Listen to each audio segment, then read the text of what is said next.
Hey folks, Kiltman here, Kiltman, at your services. How are you all? I think we're doing very well. And for those of you guys in the UK, I hope you're all battened down the hatches because Storm Arwen is really wreaking havoc. Yes, Kiltman's on about storms again. Dear God. Regular viewers will know that Kilt Mansion is often, the hub of storm activity. It lies right smack bang in the centre of Storm Alley, Tornado Avenue, UK. God. So yeah, once again, storms have hit the UK. Not just here, it's all over the UK. Motorways are closed, roads are closed, parks and tourist attractions are all closed. Anywhere where there's trees or buildings and things that go flying or toppling, closed. I'm not aware of any fatalities yet, but I'm sure there have been. There's been roofs blowing off, slates are everywhere. There's been a couple of cars have been overturned. My God, it's biblical. And of course, those of you who know oh so well about the travails of the Kilt Mansion's conservatory roof. Yes. At 5 o'clock this morning, it took flight. Off it went. On a wing and a prayer, it disappeared, panel by panel by panel. It went. Now we know it's 5 o'clock because my daughter's bedroom is right above where the panels come beneath her window. And whoomph, 5 o'clock, she woke up, the shrieking sound of UPVC taking flight. Well, we all woke up to the sound of that. So hefted me boots on, put me big winter kilt on, legged it downstairs. Now luckily this time, it didn't go that far afield. In fact, all the 6 panels were still in our garden. Lucky, hey? Yeah, so I've managed to wrestle them back into some form of, well, I can't really say roof because roof doesn't really seem to describe what that ramshackle affair amounts to, but it's back on. And the storm is slightly abating. Yeah, slightly. There's still some hefty trees out there, but whoa, like that, whoa. And you're like, oh, Jesus. And yet the weird thing is, out that way, and out that way lies the cemetery. And, I have done plenty of videos in that cemetery. Of course I have. It sounds like a perfectly normal act of behaviour to go and make videos in cemeteries, does it not? But there's lots of trees out there, including some of our own. So it's like the wind hits the angle of the way the houses are here on the Kilted realm. And some of the other sort of hostelries and taverns and peasant hovels, the way they're all nestled around there, whatever direction the wind might be blowing in, doesn't seem to matter. It will hit this sort of area here and then be turned anti-clockwise. In doing so, it then hits our panels of all our conservatory roofs and it lifts them, and they take flight like dominoes. Off they go. But as I say, and that's out that way, but out that way, out the front, on the main thoroughfare, it's really calm. So obviously these buildings act as a buffer zone to the storm front hitting us. So it's nice and calm out there. And of course, those residents on the other side, they've got off so lightly, haven't they? For now. Anyway, folks, I was digging around in the library. I had a few discussions with various people about old, what novels did you used to read when you were a kid? And what books did you collect when you were a kid? Do you remember all the old horror stuff that came out, the Pan Horror series of books, anthologies? Well, yeah, I do.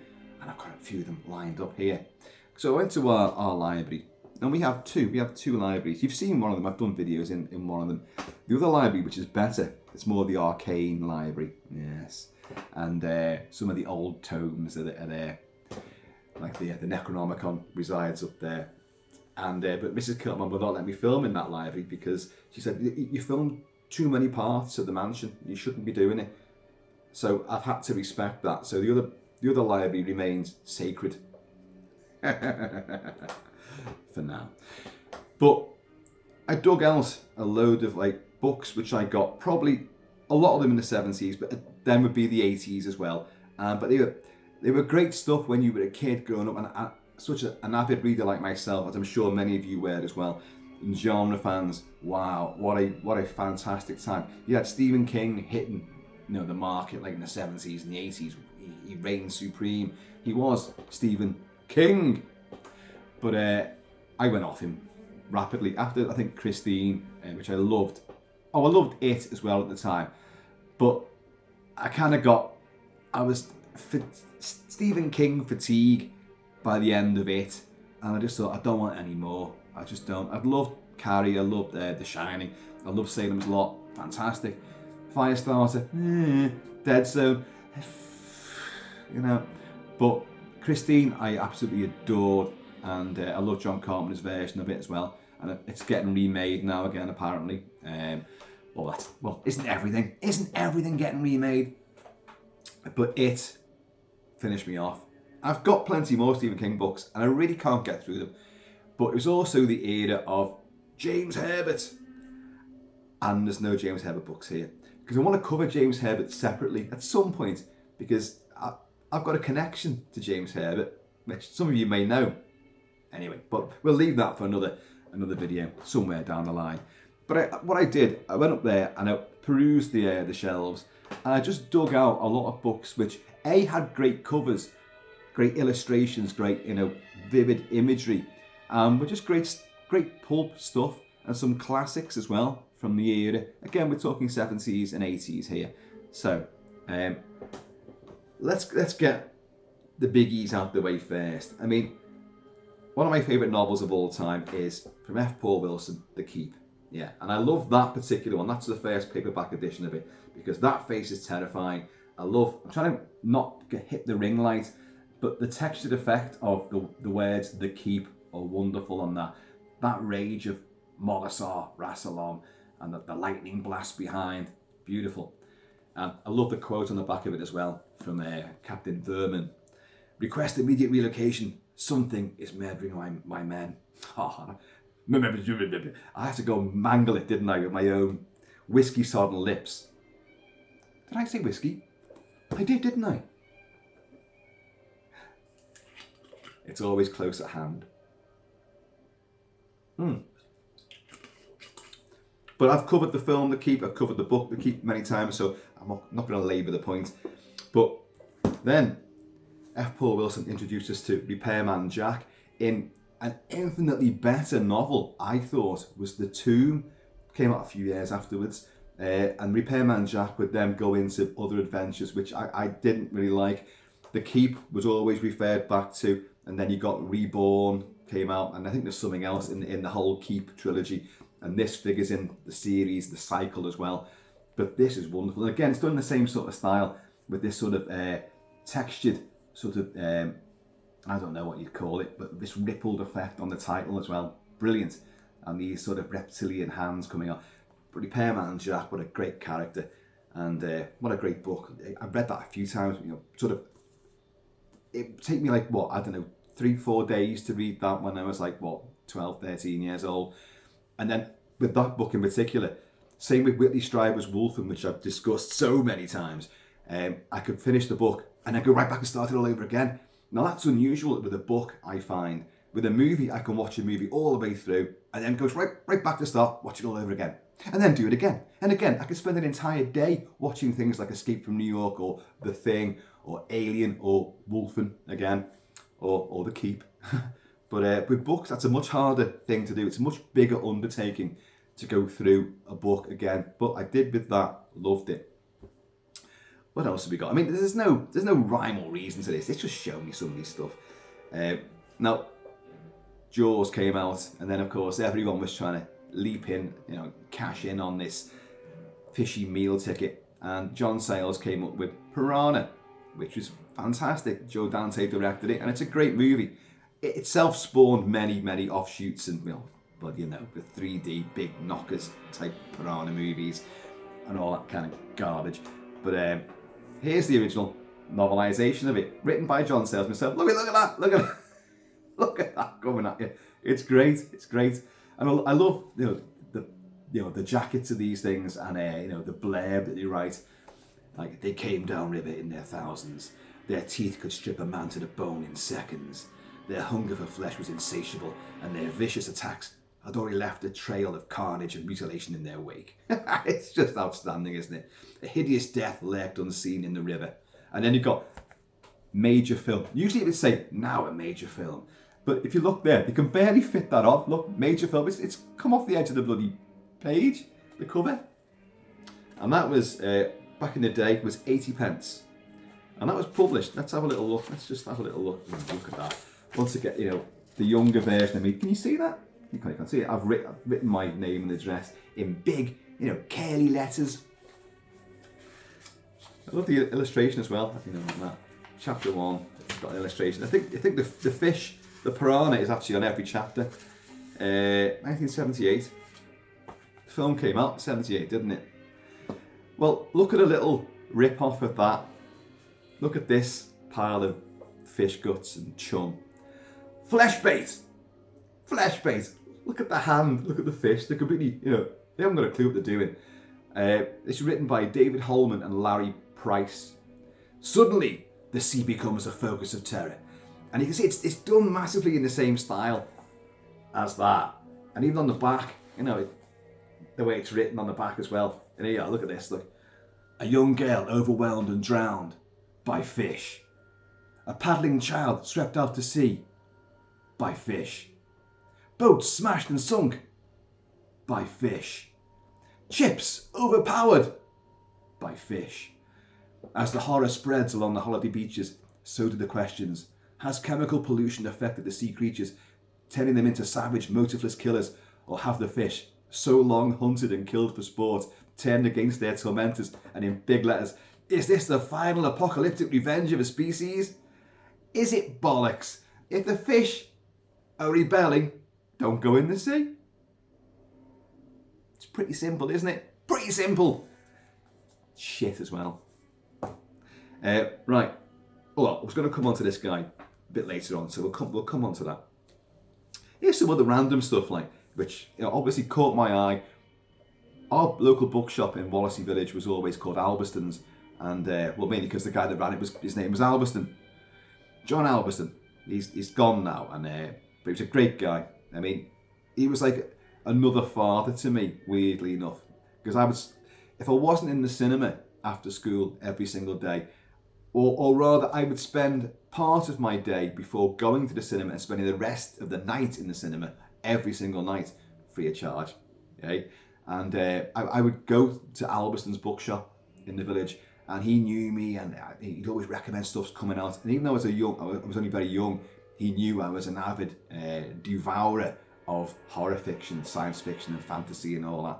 So, and even though books may be far more advanced, like Stephen King bestseller would be out, so this is coming in, and he'd show us all these, and he used to give us a lot of books as well. But I'd be in there perusing, and you know, sometimes a completely unheralded book would come out from an author you'd never heard of, and or you wouldn't hear of again afterwards. And it was just like the cover and the blurb on the back, or the very fact that you've gone in and you've got a couple of quid to spend, because that's all you needed back in those days. And you go, oh, there's nothing I really want, but I've come in to buy something and need something. You must understand that drive, that obsession. And you pick up a book. You do it in movies as well, I know, but I'd pick up a book and I'd start reading it and go, oh, this is crap, you know. I wouldn't finish it. And this is one such example. Robert Alexander wrote The Soul Eater, and a lovely sort of image of this sort of ghostly, haunted rectory there with all spooky trees and that. Like, now, if that was like in current climate, those trees would be horizontal, but the loathsome monster that fed on the dead, the most spine-chilling horror story of the year, The Soul Eater. No, it wasn't. But so there's a book. Sorry, I'm just gonna. A lot of these stories I don't remember because, like that, I picked it up because I thought, oh, that looks interesting, but it clearly wasn't. So I didn't stick with it. Here is an interesting one though. See if you recognise the guy on the cover of this. Wolf Tracks by David Case. No man could have committed those brutal murders, and indeed no man has. It is a wolf man. Now this is a police procedural story, and there's a lot of killings in it, And it is a very sort of 70s TV movie style story. And it's very badly written as well. I could probably find an example just on any page, but it's very, very badly written. And it's also overall crap. It feels a bit like a Night Stalker episode, Night Stalker, and there was a Night Stalker werewolf episode as well, but that was on a cruise ship though, wasn't it? Kolchak, the Night Stalker. That if it's written in that sort of style, that sort of like it is a detective case. It's a mystery. You got to find out who the killer is, and all this sort of blurb. But what I find slightly amusing is the fact that they managed to get the Lon Chaney, Jack P. Pierce makeup from the Wolfman, the Lon Chaney Universal Wolfman from 1941. They managed to get that on the cover. Now, although the Wolfman himself is, in the public domain, as are all, the classic monsters, so anyone can make write a Wolfman story about Larry Talbot or any sort of movie about it. But in fact, we're listening to the remake of the Wolfman right now with Danny Elfman's score playing. So these things all seem to work in symmetry. But that is the image of Lon Chaney as the Wolfman there. So how did they get the license to get that image on there? And let's have a little see when this was published. This was 1980 by Tower Publications. Well, that's an American edition. So I don't know where I picked it up from. I can't remember, but it isn't particularly memorable anyway. Right, let's go on to something. Well, yeah, it is an interesting one. Robert Bloch's classic chiller thriller, Psycho. Now, why have I got that one out? Well, because of that particular image on the cover. I mean, it's a classic. We know the story. We know who that body belongs to. We know who's holding the knife as well. So we know all about this. But that's quite a lurid cover, don't you think? I mean, it's a naked woman's midriff, blood dripping down it, and a big butcher knife there, right by her belly button. That's provocative, isn't it? That's quite graphic.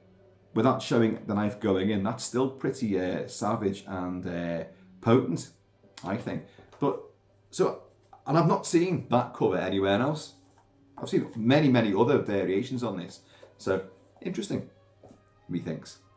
Here's some... Again, this is something that I would have picked up.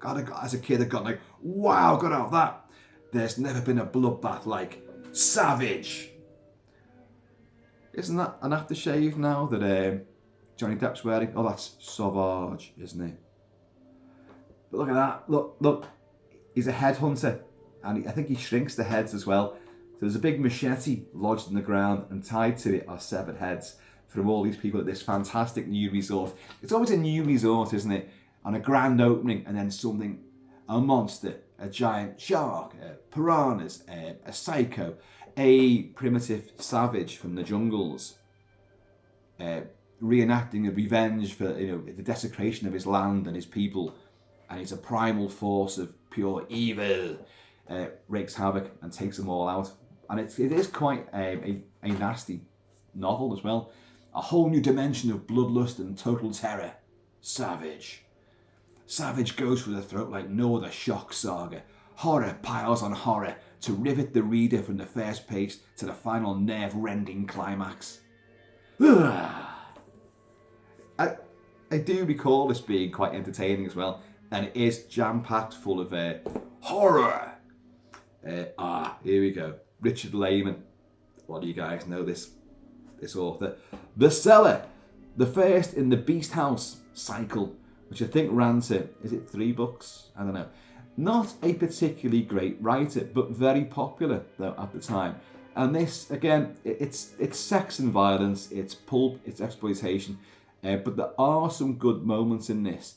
It's very hard writing, and I'm having written books myself, and spent a long time as a writer, to convey genuine fear and to make some creeping sense of unease and dread. You can create that atmosphere, mood, character, just scene setting. You can do that, but to actually sort of make someone go, "Oh God, Jesus!"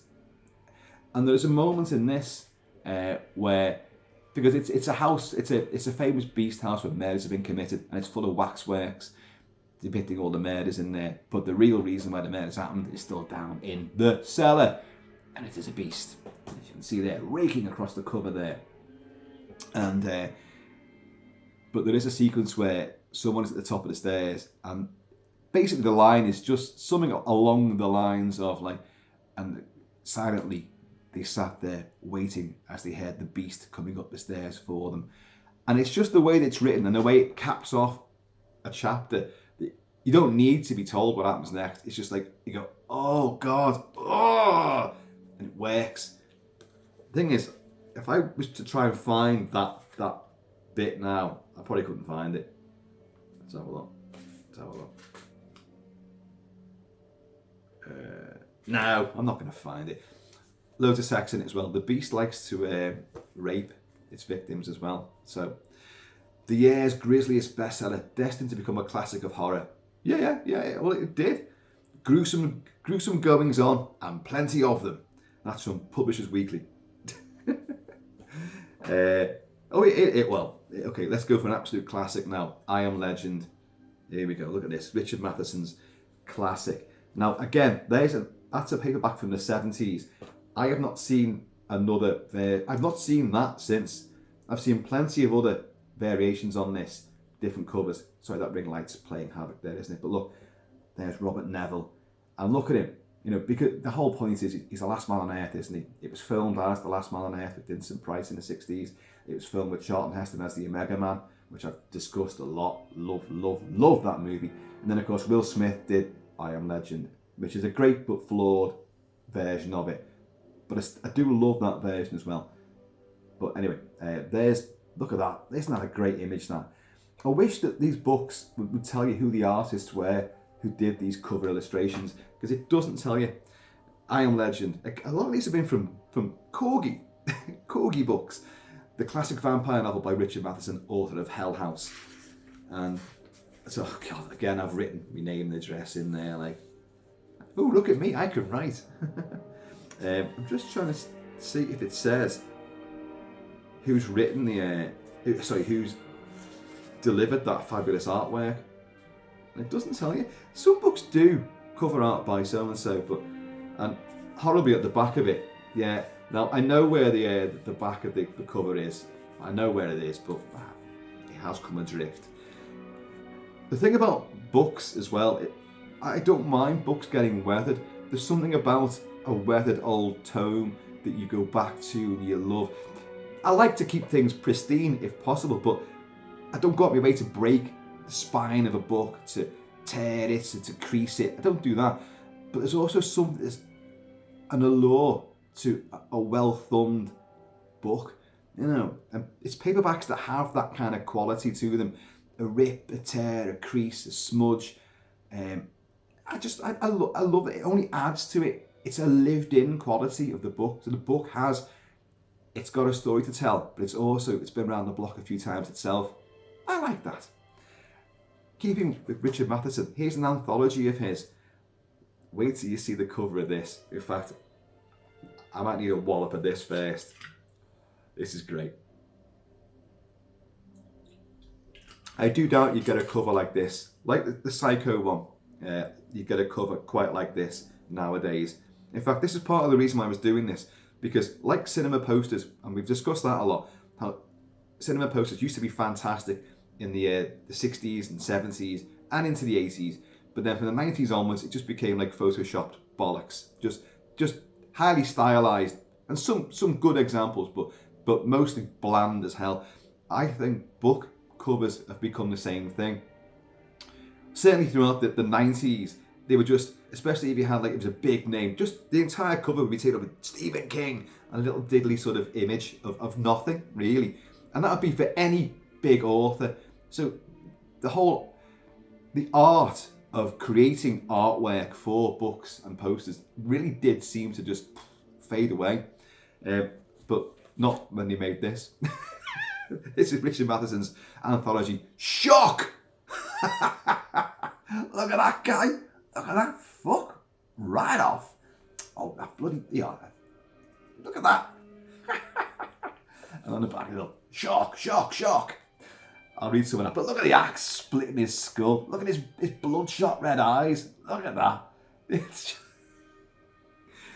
And like, Matheson didn't really write gore. You know, the deaths and horrible things may have took place, but he didn't really celebrate, you know, gory, gratuitous violence. So that's like, wow. It looks really good as well. Like, so you imagine back then when you were a kid, you go, whoa, I'm having that. 13 stories of sheer terror by the mind-bending author of Hell House. I've got Hell House somewhere as well, but be warned, no one is unshockable. Shock! When you pick up a ringing telephone and hear soft, menacing breathing, who is really on the other end? It's me. It's me. Shock! When a meek little man suddenly goes totally psychotically berserk. Why? Shock! When thousands upon thousands of cars stand abandoned on an empty beach. What has happened to their occupants? It's great. It's a great anthology. A lot of good stuff in there. So, what we're going to go on to now. Okay. Oh, yeah. Yeah, it is. Oh, yeah. What's it now? Another guy who was writing in the 80s, who was... A few books came out in very quick succession, and then he just seemed to disappear from the circuits. I don't know what happened to him. Maybe he's still writing under a different name. I don't know. But certainly these two books I enjoyed. Mark Ronson.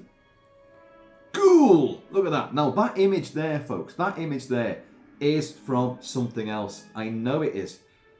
And for the life of me, I cannot remember where it's from. But it's that. I've got a book.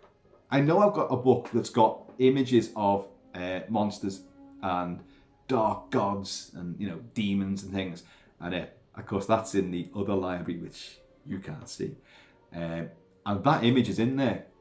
And it's not called Ghoul, it's something else entirely. But what came first? Did the artist who did this for who's published this? Hamlin Books published this. Was that the first time it was seen, and then it was copied for the this big tome on demons, or was that nicked from the demons book for this? Is it the same art? I don't know. I generally don't know. But Mark Ronson wrote this, and that is a beautiful image. That, look at that. I think that's fabulous. That's really, I mean, it's coming out. It's a devilish imp. Well, it's a ghoul. That's what it is. It's coming out to wreak havoc, terror, and foreboding and menace. Now, when was this published? It was put 1980. A lot of these do seem to be from 1980. That is really good, actually. I do like this. I'll read the back blurb. 25 centuries after its entrance was sealed, an ancient tomb in the fearsome Valley of the Jinn. That's not Jinn, Mother's Ruin. That's Jinn, as in, you know, those little devilish imps kept in bottles. Has been uncovered by an earthquake. Soon afterwards, a nearby graveyard is desecrated, and horribly mauled bodies are found. The mutilation is assumed to be the work of wild beasts, and no one dreams that the archaeologists opening the tomb are moving into terrible danger. Lurking in the maze of tunnels and caves is a foul creature whose evil has survived for thousands of years, its age-old hunger newly awakened. I know, I married it. Only a legendary piece of treasure has the power to protect against the ghoul! And his little face in the back there, look at that. Great. Now, he did Bloodthirst and a couple of other books, but the one I brought down here as well is Ogre! Ogre, that ring light. Whoa. It's got to be like some kind of specialized skill to try and show you stuff without getting the ring light on it. Ogre! Now, I remember when this book appeared, I thought, oh, wow, ogres. Oh. And now you get ogres in Disney movies and Pixar and stuff. You've got Shrek as an ogre and all that. Like, but you know, no film has ever done an ogre properly. You know, like a big, horrible, muscle-bound, meat-eating, horrible swine. You know, but Mark Ronson didn't write about it either, because the ogre of this is actually an ancient slime. It's slime, as you can see there, and you've got to pity the poor bugger, the poor model who had to stand there. Right, we're going to take this shot. It's going to be atmospheric, right? It's like a bush tucker trial. I'm a Celebrity, Get Me Out of Here. Like, just stand there, and we've got this atmospheric green lighting. But what's going to happen? I just look normal. No, don't worry, and don't look up. what? Or this green sludge and slime gets deposited on their heads. And the poor fucker had to just stand there like that. So that's not the ogre. The ogre is, well, it is. The green stuff there is the ogre. Now, this isn't bad. It's not a bad story. It builds up to quite an exciting climax of like people being trapped underground and they're trying to blow the caves up to try and trap this bloody thing. Death, mutilation, panic. The peace of a remote Cumbrian village is disturbed by a rash of unusual killings. At first, suspicion falls on a newcomer, Richard Finlay. But then a notorious murderer nicknamed the Leopard Man is rumoured to be in the area. When he is caught, the villagers believe the nightmare is over, but the disappearances continue. As Finlay pieces together the chilling evidence, he becomes aware of unspeakable menace. For in the old mining tunnels far below, an age-old creature has awoken from its timeless slumber. Ogre! The whole community is put in terrifying danger as it continues to satisfy its craving for human flesh. It is good. It is good. I like that. I remember that. It was good fun. Okay. You've probably seen me show this before. Halloween. The original novelisation of Halloween. Written by, Curtis Richards. I've discussed this before. His name is actually Richard Curtis. Not the Richard Curtis who wrote so many comedies for British TV and movies. No. This is a horror novelist. And he specialised in novelisations as well. So I think he wrote Halloween 2 as well. So even though it says Curtis Richards, it's actually Richard Curtis. And that is a fabulous book. There's many different variations of this. On the back of it there you have, it's just quite surreal that, isn't it? There's versions of this book where that is the cover image. But I prefer that because that's taking off the old original poster. And I love this because that book there, which I've said many times, gives the best backstory to Michael Myers, or how the spirit that resides within Michael Myers, the shape itself, came to be. And it's the old Druid festival of Samhain, or Samhain as people like to say, but Samhain. And this little village scrote fancies one of the women of the village, but she's marrying someone else. So in a fit of rage, he knifes them to bits. And then in vengeance, the entire village, who loved this couple, take their revenge upon him and tear him limb from limb. And the Druids issue a curse on his remains. You will relive this crime forevermore, and every affliction known to man you will suffer, and in other words, so you can be. But I don't think they realise what they've done there. We're punishing you. You'll suffer burnings, shootings. Not that the Druids knew about guns were going to come into effect, but every wound imaginable you'll suffer, but it won't kill you. But they've already said you're going to relive the crime over and over again. So that's the essence of Michael Myers. And that's why he can't die. The spirit will move on and on and on. And it is hinted at, of course, that his father had, or was it his grandfather? I can't remember now. But it was in the family. But it kind of grew to, it culminates in young Michael Myers, or Michael Audrey Myers. He has a middle name, Audrey. Not very threatening, that is it. But so that's how the Michael Myers saga begins in this novelisation, which is great. And it's got these lovely yellowed pages. Look at that. Makes me think of Giallo, the Italian pulp fiction.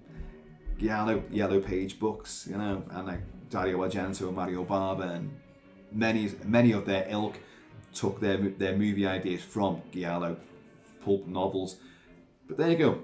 So that's Curtis Richards. The same guy under his real name of Richard Curtis also did the novelisation of Squirm. Remember that? Squirm, Jeff Lieberman's great 1978, I think it was, movie about the worms. I don't know how I can actually justify skitting flesh bait for fish going on a rampage. Fish.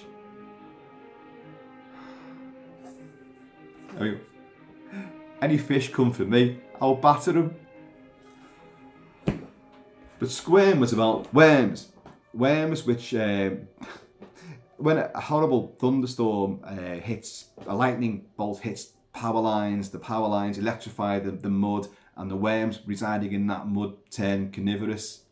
Apparently managed to grow teeth. and go on a rampage. As ridiculous as that sounds, it's actually a really good movie, and Jesus Christ, did some of those actors suffer.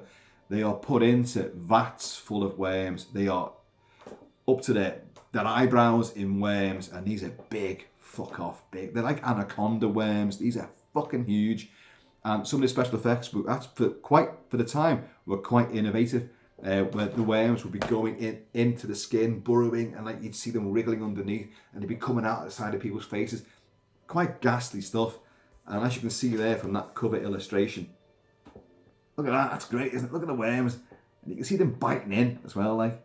And isn't it great the way they've written squirm? I'm trying to angle it so that the light doesn't ruin it. But that's great, isn't it? Isn't that wonderful? And here you are. So, Squirm. This is from Sphere Books. It's ravening, gut-chilling worm power in the... Sorry, I forgot that. It's ravening, gut-chilling worm power. That was elbow power. In the all-time horror classic. All-time horror classic? Well, I like it. I know it. I grew up with this movie and this book. So, to me, it is classic. But I don't think many other people really would know about it. This was the night of the crawling terror. Squirm is the blood-curdling shocker calculated to make you writhe with horror. A sleepy southern town doesn't know what's hit it when a freak nightmare of a storm. Hang on a minute. That's what we just had last night. A freak nightmare of a storm. Brings down the overhead electric power lines, which then direct a massive electrical charge into the wet mud. And that's just the beginning. It is. That's the opening few pages. For the slimy, oozing, crawling horror which results, an angry, rampaging mass of carnivorous superworms is the most terrifying threat ever to be unleashed on, and in brackets, or under, the surface of the planet. Squirm is also the sensational film of the same name. And it is. I recommend the film Squirm, and I recommend the book as well. Because Richard Curtis is actually a good writer. I loved his version of Halloween, and this book is great. And what the hell? Again, the young me. Why did I? Don't know if you can see that. I've bubbleized all of the writing there. Chris McAneny, the address. Wallasey Village, Wallasey, Merseyside. No, and in big letters, Northwest.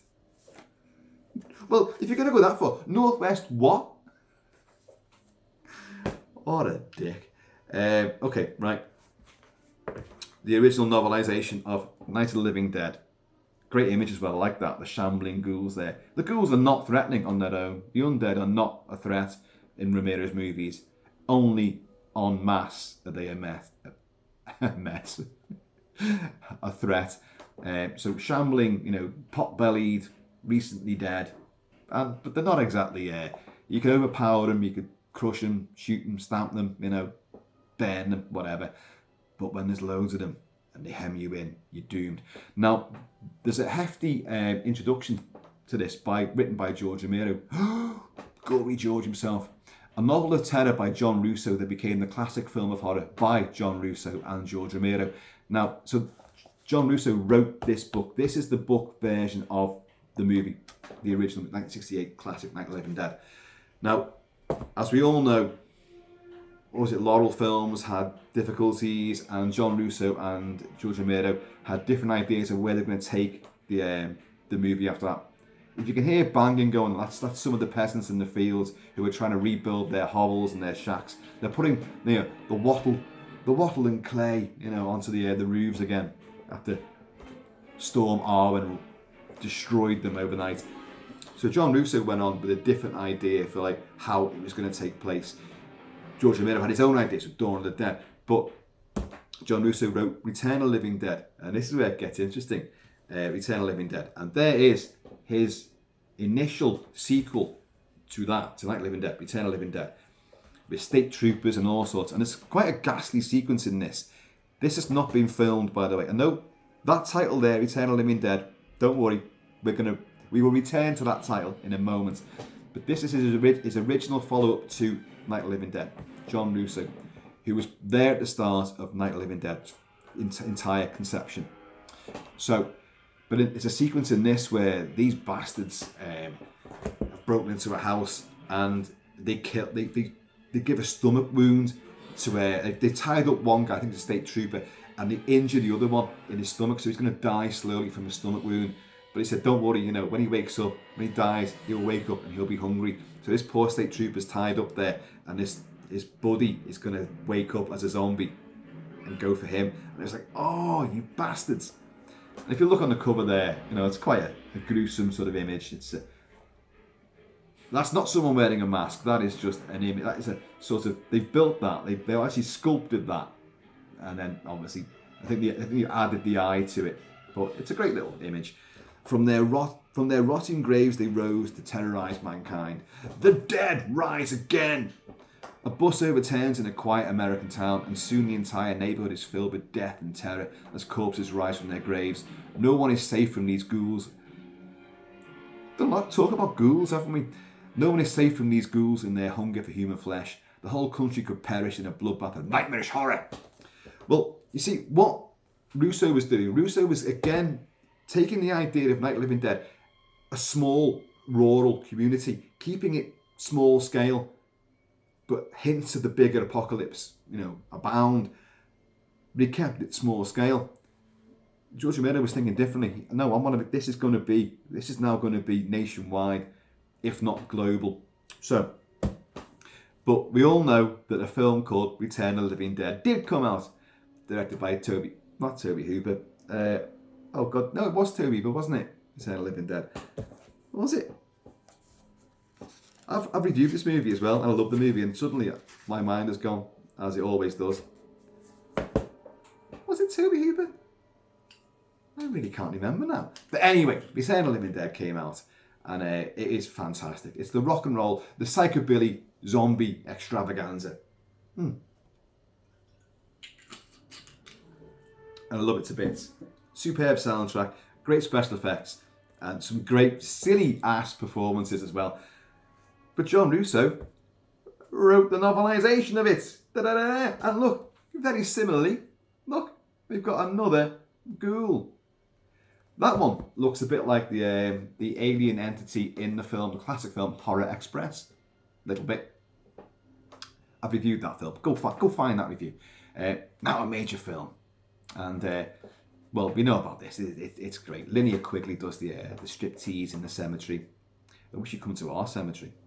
Even now she's a bit older. Yeah, still wouldn't mind. Freddie Travis has just found his first full-time job at the vast, gloomy Oneida Medical Supply Warehouse. What he didn't expect were the racks of human skeletons, the pickled brains, the freezer compartments full of fresh corpses. But nobody else there realised the true horror concealed in a secret store of huge metal drums. None of them. Now one of them was accidentally opened. Then what it contained would spread through the warehouse and drift across to the cemetery next door to arouse the twitching, shambling, screaming nightmare of the walking dead, desperate to feast on the brains of the living. So, you know, and the great conceit is that the events of the first Night of the Living Dead were actually true, and this story is based on that being true and how the government covered it all up. And I love it. Anyway, it's great. So, let's move on again. Now, folks would have seen this book before because I reviewed a film, a Finnish movie called Terror in the Midnight Sun. It's a dizzy, crap, absurd movie about aliens visiting Lapland, basically, and they accidentally unleash one of their pets, who's like a towering 18-foot tall snowman who manages to kill one person but wreck a village, and then gets set on fire and pushed over a cliff. But the image of that creature was in the great Dennis Gifford book, which I've shown you before, A Pictorial Guide to the Horror Film, which a lot of us fans have had that, from the 70s. And in one of the first few pages was a black and white image, which I haven't brought that down, but I have shown you before. And I have reviewed the movie and shown you that and this book. But that image of the giant snow beast thing always haunted my imagination when I was a kid. And it took me until only about a year ago till I finally saw the movie, and the movie was a pile of shit, but I still liked the creature. Anyway, back in, let's see when this was published. 1977. This was first published. Snowman came out Look at that. Now that beast on the cover there, that is the monster from Terror in the Midnight Sun. And that image there, that picture you see there, is totally copied, cribbed from the image that Dennis Gifford sported in the opening pages of his book, A Pictorial Guide to Horror Film. So, rip-off or what? The story by Norman Bogner. For thousands of years it has stalked the earth, feasting on the flesh of humans. Well, I love the idea of the Yeti. I love the idea of Abominable Snowman. And, I love the Hammer version where they're actually, the Nigel Neal, the creature script that he wrote, short story, or I think it was a short story anyway, where they're benign, they're very intelligent creatures, they're revered by, the Dalai Lama and, all the Tibetan monks and all that. And, they're loved, they are a peaceful creature, not a horror, icon. But that's great. But I also love a big shambling monkey man, missing link. I want it to eat people as well and be a horror beast. And it certainly is in this. It devours grizzly bears and all sorts, and then chows down on people in it's Colorado. Hang on. The snowman was back on the icy slopes of the ski resorts high in the Sierra Mountains of California. They found the hideously mutilated body of a young woman. Only one man recognized the unique hallmark of death, a man who had witnessed the monster's terrible savagery at first hand and survived to tell the tale. The world had branded him a liar and a coward. Now his chance had come to avenge the deaths of his friends, to prove his innocence and to face once again his old adversary, the snowman. Now this isn't the snowman from the Christmas bloody animated thing, Johnny Briggs and all that, walking on the air, whatever it is, you know the thing. But it's a big, massive, nasty motherfucker, and it's pulp, and I did enjoy it, but I've not returned to it, and I kind of get annoyed with the fact that they ripped that image off. Again, they found an obscure movie, so I thought, I'll get away with this. I mean, I'm making suppositions here, but that is taken from that movie, and I would say they didn't even see the movie first. I think they just saw the image in Dennis Gifford's book and then took it from that, thinking, no one's ever going to notice. Well, guess what? I did. There you go, Norman Bogner. Okay, right, let's go on to, this is something that was, no, there's something else here. Let's go on to these, the Pan books, the Pan books of horror, Tales of Mystery and Imagination from Edgar Allan Poe. That's a great one. So I've got multiple editions of Edgar Allan Poe stuff, but there's a lovely sort of old lore. This is 60s publications now, which looks beautifully colourful and livid and lurid and gruesome. And what tales are in there? 10 brilliant stories distilled from terror, the macabre and the... Fucking hell. 10 brilliant stories distilled from terror, the macabre and the ingenious, including The Fall of the House of Usher, The Mask of the Red Death, awesome. The Pit and the Pendulum, awesome. The Telltale Heart, awesome. The Medicine in the Rue Morgue, awesome. The Gold Bug. And that's from Pan Books.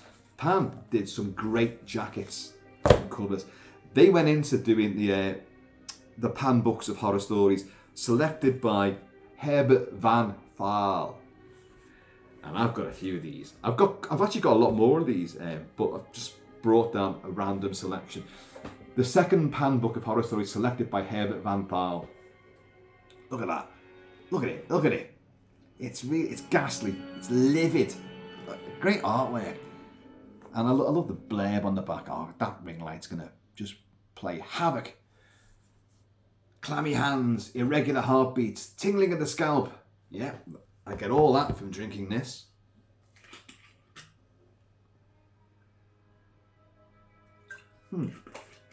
The gruesome, subtle frightfulness, malign insanity and sheer terror. The whole thing, the gruesome, malign insanity and sheer terror, and you've got subtle frightfulness.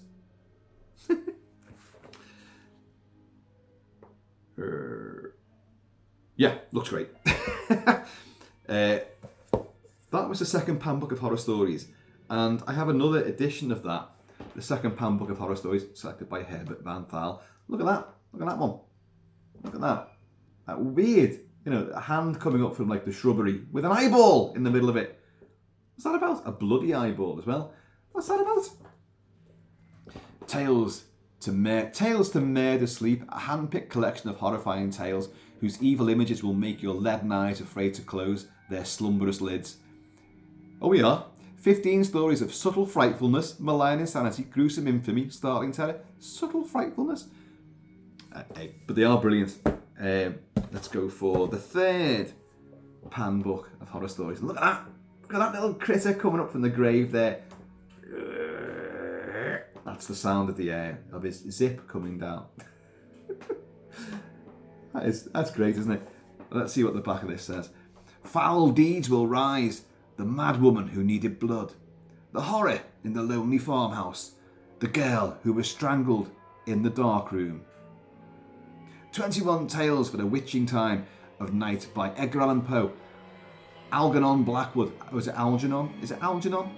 William Faulkner, H.G. Wells, and similar purveyors of horrible pleasure that turn your bones almost to water with the act of fear. It's great, isn't it? The blurb is spectacular. Here's the first pan book of horror stories, and you've got like this, just uncovered, in some fallow field, some face. Hang on. This is written by Herbert Van Thal himself.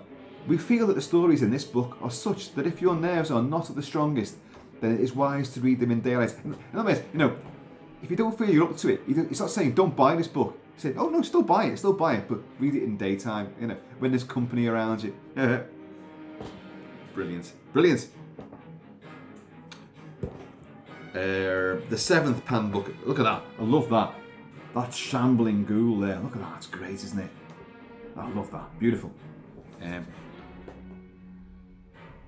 She saw the hideous, blackened shape that had once been a man, its shrunken, hairless head. Stared with eyeless sockets, and handless the stubby arms lay in pools of congealed blood. Her eyes fell upon the burnt and twisted legs. The skin had burnt away, leaving the bones exposed, long tapering claws in a bed of ashes. That's clearly that dude on the cover. Yeah. The ninth pan book of horror stories, which cost me 10p. It's got 10p written in there. 10 pence. 23 terrifying tales, each now published for the first time. And look, you've got it. That reminds me of something. Where's that gone? Hang on. Excuse me. Yeah.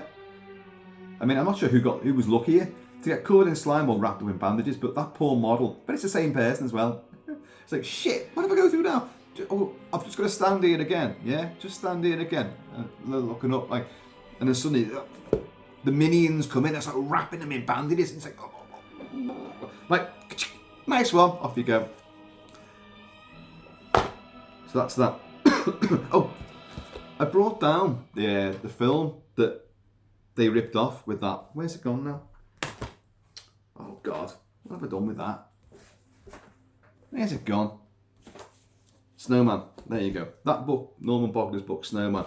Here's the actual film itself. That's a foreign copy of it, the only version I could get. Oh, wasn't I lucky to have hunted it down? Yeah, and its original title is Rimmed Invasion in Lapland. Terror in the Midnight Sun, apparently. Me coughing now is a clear sign that I've been yakking for way too long. Yakking and not supping. Okay. Who remembers Guy N. Smith? Guy N. Smith. Small English writer. A hunter, a trapper, a practitioner of smoking and tobacco, a prolific pipe smoker, and even more prolific writer. This is a guy that wrote exploitation, pulp, horror throughout the 70s and the 80s, 90s. And yeah, I think he only died a couple of years ago. I think he kept on writing. I'd stopped reading his stuff a long time ago. But this was a guy that started writing for men's magazines, as indeed Stephen King did as well, and many other writers. Good money doing that. But whereas King wrote his own fiction and got it published in men's magazines and that, Guy N. Smith wrote porn. He wrote porno stories. He then moved into writing horror fiction, primarily horror fiction. He would write detective fiction under a pseudonym. But he would also, and all his horror fiction had immense sex and violence, extremely gory, extremely sexy. He would also write, get on this, novelizations of Disney material. Disney gave him, right, here's Bambi, go and write the novel of that. Jesus Christ, Now, he was so incredibly prolific. He was always, here's that name again, lumped with James Herbert. James Herbert with The Rats and The Fog coined a side of the market where it was absolutely outrageous gore and totally overt sex as well. Combine the two into pulp exploitation. But that's what Guy and Smith did as well. But of the two, James Herbert was the one that went stratospheric and became, the big superstar author. But he did change his ways, and he went into more sort of infinitely better written and cleverer novels of horror. And some of his later works, like Sepulchre, what is it? Not the Jing, the Jonah. Is it the Jonah? Yeah, they're great. They're great novels, and there's one of my favourite, which unbelievably I've forgotten the title of. Damn it! But James Herbert did move with the times and became a more celebrated and more award-laden author. And Guy and Smith got awards plenty, but his stuff is a random selection here. These are stuff which would definitely appeal to you as a gorehound perusing the bookshelves, and you saw these titles and these covers. Wow upon wow. And he delivered every time. Very quick reads, very simple stories, always the same sort of characters, discovering something which is nasty, and that nasty then does nasty things to all the people I've just mentioned. And then the things are wrapped up at the end, or so you think. But he did come up with like a few cycles. I mentioned James Herbert there with the rats, and you got like a few rat books. The Crabs. Did you ever get the Crabs when you were a teen? No, don't be silly. I meant by Guy and Smith. There's an enormous amount of Crabs books he wrote. These are like giant bloody flesh-eating monster crabs that just arrive on every beach known to man and just devour and rip apart any hapless sunbather or skinny dipper. And but they became such a huge hit that he wrote, it's got to be something like 10, maybe 12 books on these. I think the first one was Night of the Crabs. Then you got like Origin of the Crabs, which is this one here. And a great cover, wonderful. And again, I love the blurb on the back. Rouse suddenly let out a piercing scream, releasing him from the paralysis of sheer terror in which those malevolent red eyes had held him. In panic, he turned and tried to scramble up a slippery rock face, but his feet could not grip. Slowly, he began sliding back down, ever closer to the nightmarish form that was rapidly approaching, its huge claws waving in the air. Its powerful jaws opening and closing in anticipation. Sideways. It went for him sideways. But such was the acclaim and popularity of these books. When you're in school, everyone was reading these, and they were great, very quick reads. He's a good writer, but he doesn't waste time. It's very sort of, if I could click my fingers, I would. It's just beat. It's snap. Well, it's crab, snap. Very quick to read and very enjoyable and rereadable as well. He would also go on to things like The Slime Beast. It's like, that looks fucking ridiculous, doesn't it? I mean, that's one of those sort of covers that I'd see as a kid and go, I'm having that. And look, that's the only pages this runs to. 110. And that's including, obviously, all the cack beforehand, or copyright bullshit and all that. And also by Guy N. Smith. And let's look at the back of that. A monster from a monster from Earth or beyond the stars. Members of an innocent expedition in search of King John's missing treasure discover not the promised riches, but something far more insidious. For in the wilds of the East Coast marshes, they encounter an alien creature of hideous strength, the Slime Beast, and its enemy is man. In the conflict with superstitious villagers and a power-crazed professor, you've got to have antagonists, haven't you? You've got to have someone who's not working with the monster, but is going to slow down our hero's attempts to vanquish the monster. Maybe unwittingly, but whatever. Only 2 people remain determined to destroy the beast unless it kills them first. And you've got squaddies in this who go up against it. They've got SLRs and they're getting taken down. That book spawned the sequel called Spawn of the Slime Beast. And but look at this. It's something out of Doctor Who, doesn't it? You know. But you know, it's still great. Abomination. That's a rather more wordier tone from Guy N. Smith there. Abomination. Man's wildest nightmare surges from the poisoned earth. Could this be an ecological sort of story? Would Greta Thunberg be thumbing through this? Something diabolical hangs over a small hill village on the Welsh borders. A new miracle pesticide has gone terribly wrong. Ain't it always the way? And now drifts over the neighbouring farmland in a deadly cloud. Homesteads and fields, church and schoolroom are all prey to a seething, slithering, flying, creeping abomination from hell, stripping the warm flesh from your bones. ... £1.95 that cost me. And when was this published? Let's just have a little look. 1986? I bought this. I must have bought this in 1986. 86, I was doing things. I was out partying. I was raving. I was like a raving lunatic. I don't recall buying this then, but I clearly must have done. Entombed. Well, that's a nice image as well. I love that. Can you make that out? Some kind of weird, demonic ghost-like thing, rippling with muscles as well, coming out of some sacrificial, burning stone altar. Hideous screaming, manic laughter, total suffocating blackness. And that was just me in the cask last night. Entombed. Entombed. Simon Rankin is a failed priest, a failed husband, and a failed exorcist. It's a fucking failure. After a terrifying experience in a haunted house, he takes his girlfriend off to North Wales.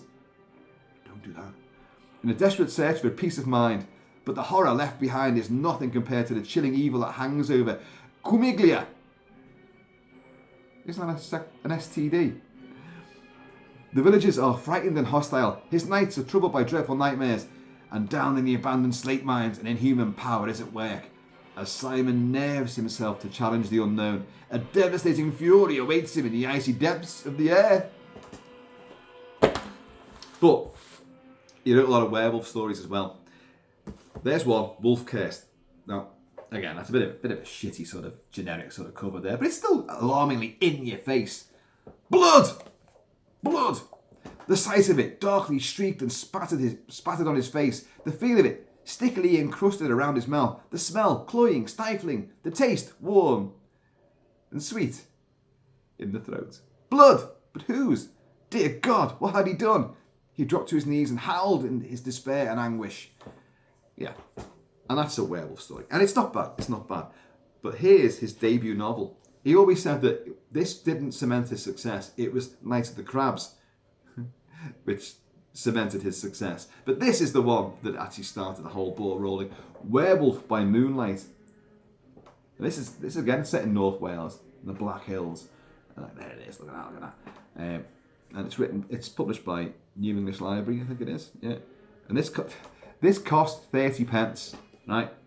The Welsh hills are beautiful by day, attracting visitors from miles away, but at night an uneasy silence reigns, and in the gathering mist and darkness lurk the ancient evils. The people of the village near the Black Hill shunned the night. Only the shepherds stayed out to guard their flocks. I mean, what year is this? Till one night when a sheep was found savagely mangled, the old men muttered at the black dogs, harbingers of death, while the young men laughed uneasily. Not only were animals in danger, but the young women too. Soon no one dared to go out at night, for the danger that threatened was more fearful than anyone imagined. when the moon was full, the shape of half man, half wolf was seen on those hills for 30 pence. Now, this was a great success. This spawned Werewolf by Moonlight, spawned Return of the Werewolf, then Son of the Werewolf, and I do believe there's a short story which is again a follow-on from this series in a collection of short stories that he did. Now, this is interesting because I remember this, and there's a lot of sex and there's a few killings in it, but old werewolf folklore always, if you read, and me and werewolves, we're like that. I run with the pack, and I've studied werewolves all my life. I adore these things. I want to be one. But one of the things in folklore has always been this thing like werewolves can't cross running water. What bullshit is that? What stupidity. Why would a werewolf not be able to cross running water? What, a wolf can. A man can. So what fucking difference does running water make? But I always thought that was dead stupid. It's one of those things in folklore which in movies they've always jettisoned that. In books they've always jettisoned that. Well, in all books except this one, because in this one he's pursuing one of the heroes or one of the heroines. I can't quite remember now. He's pursuing somebody, and they cross a stream, and then they realise that he's not following, and they turn around, and the wolfman is sitting on the other side of the stream on a rock on his haunches like that, with his paws over his head like that, like ooh, and he's howling in anguish and terror because he can't. And this person is, yes, werewolves can't cross running water. What complete and utter bollocks is that? But I find it intriguing that Guy N. Smith did go back to the folklore, and I thought, I'm going to bring that in. But it is a stupid bloody thing. As if a werewolf's going to, what? Why does that frighten a werewolf? Trickling brook. Bollocks. Yeah. But Guy N. Smith, awesome stuff. And what a wide range. He covered detective fiction, porn, Disney, and real pulp exploitation stuff. That's the epitome of exploitation, what he was writing. James Herbert started off like that and then moved on. But Guy N. Smith stuck with it. This was like, look, I enjoy it. He was a hunter, a trapper, fisherman, a smoker, a drinker. He was old school, and he loved that. And as I say, he died only in the last couple of years, I think. James Herbert died quite a few years before. To James Herbert and to Guy N. Smith and to all the rest of these writers as well, because fun times have been had. Imagination, flair, sex, death, ultra-violence, and crazy, silly-ass monsters. So folks, there you go. That's a little tour through a bunch of books I pulled down from the shelves in one of the libraries of Kilt Mansion. Hope you enjoyed this, and comment below, let me know about the books that you grew up on. Make it the books that you grew up. Yeah, don't come out with some latest bestseller, because I'm not interested. I don't really care about the latest stuff. This is nostalgia. This is the things that shaped our interest in genre. And I've just noticed 2 books I forgot to mention before, as you do, because they're not horror, and I don't know why I brought them down, but it's Battlestar Galactica. Remember that? Yeah, I know. And its sequel, which didn't get filmed, Battlestar Galactica 2, The Cylon Death Machine, but I brought it down because of the artwork on that. You've got Apollo Starbuck, and I'm not sure who the girl is. Is it Athena? Is it Cassiopeia? I don't know. But look at that. That's great 70s sci-fi fantasy artwork. Rippling muscle, lots of flesh on show, and just highly stylized. I like it a lot. Anyway, enough of that. They don't really fit with the rest of the bill, do they? So, folks, I have been and always shall be Kiltman. So please, you guys out there, watch out for storms, read plenty, and try and keep it kilted. Try and keep it Celtic. And if all else fails, there's always whiskey. Always. So, bravo. And right, I'm going to throw these back in the library. Not in any order. I don't put things, in alphabetical order. I don't put things in size order. I might try and keep publishers together if they got like these, you know, the Pan Books of Horror. Try and keep them together. But otherwise, I like I like random shelves. I love that. You go like, I forgot about that. If you know where things are, that's great for some people. It's not great for me.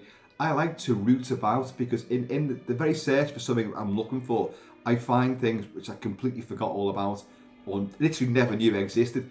When did I get that? I never bought that. Where did that come from?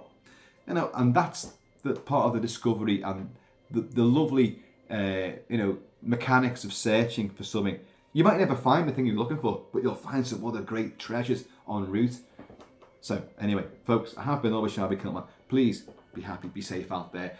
And I am going to see you all. Namaste. Later in another exciting edition of Kilty's Book Tower.